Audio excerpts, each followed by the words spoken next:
Welcome back to the video lecture series for Introduction to the Art of Programming using Scala. We've been looking at sorts. We've seen how to write 3 different sorts, how to test them, and how to visualize them. In this video, I want to talk about how to sort something different than what we've been sorting so far. So far we have exclusively been sorting doubles. And we can go and we can look at the code that we've written previously. And so if we go past the tests, our bubble sort, our min sort, and our insertion sort were all written to sort array of double. Okay. There's more to the world than double. Double was handy for doing our visualization. It also is really nice in the sense that I can very easily generate a whole bunch of random doubles, but there are going to be times when you need to sort other things.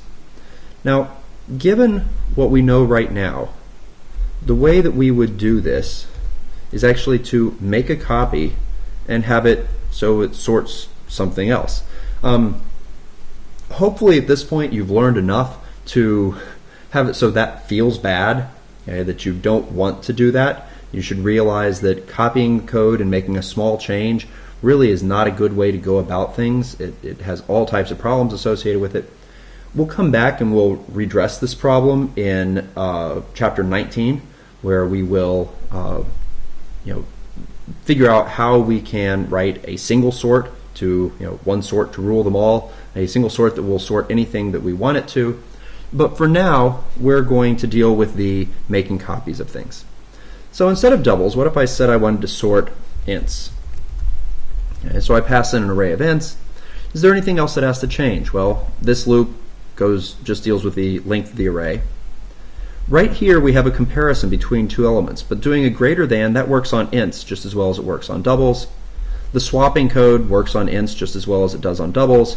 And so if I save this and I run it, now of course it's still running the code with the doubles and doing the verification, but this compiled. And this is perfectly fine, and it turns out this would work just as well. What about for strings? So if instead of sorting ints I wanted to sort strings, same thing goes, because an array of strings has lengths to it and the greater than works on string. In fact, as long as the thing that we're sorting has a greater than, our bubble sort will work just fine. Our min sort used a less than, but the same general rule applies.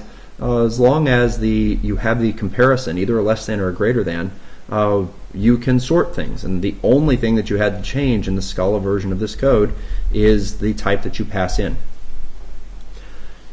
Now, not everything has a less than and a greater than, and in particular, there are things that we will want to sort that are lacking it, and that is if we write case classes.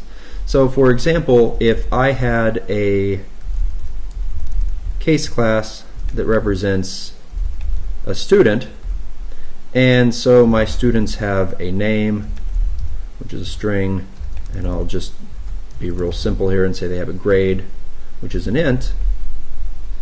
If I switch this to be a student, this no longer works.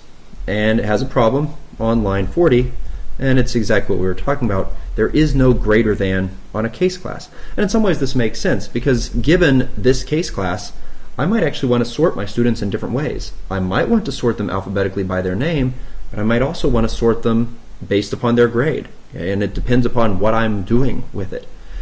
This sort, we're going to have to modify it to do one or the other. And so if I wanted to sort by names, I pull out the names from them.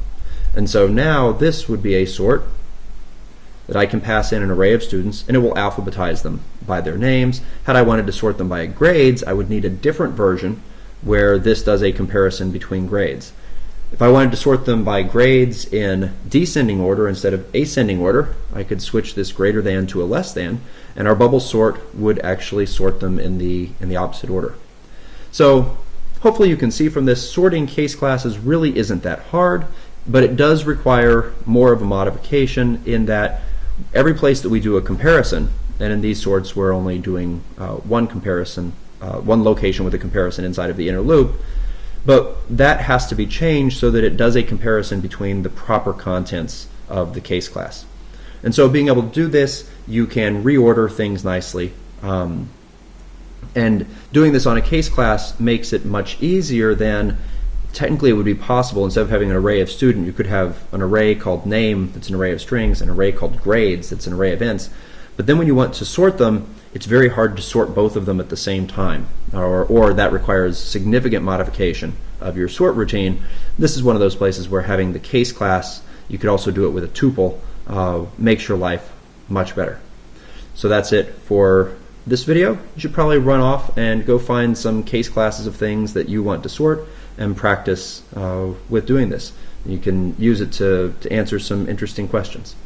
So we'll come back in the next videos and we'll start looking at searching.